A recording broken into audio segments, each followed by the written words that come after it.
On a rencontré 8 anciens résistants et déportés de la région toulousaine. Mes élèves par petits groupes sont allés les rencontrer chez eux, ont écouté leur histoire, les ont photographiés pendant leur témoignage.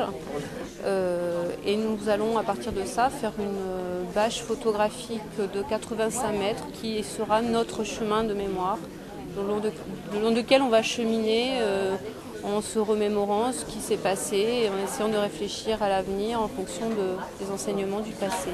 C'était extrêmement fort d'abord sur la rencontre entre d'assez jeunes adultes, 17 ans, et puis des personnes qui ont plus de 80 ans.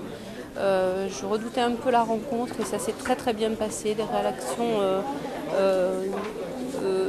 d'amitié très très fortes se sont soudées, ils s'écrivent pour certains encore. Et j'ai donc 2 élèves qui en particulier se sont pris d'affection pour une des résistantes qui s'appelle Raymonde Boix, qui était journaliste après-guerre et qui appartenait au réseau Défense de la France et qui a légué à un de mes élèves qui veut être journaliste un héritage très très fort en lui donnant tout un tas de conseils sur comment être journaliste demain. Et une autre rencontre très très forte entre une élève dont la mère est allemande, donc qui a la double nationalité et qui a reçu une parole de pardon de la part de Raymonde Boix à la fin de l'entretien.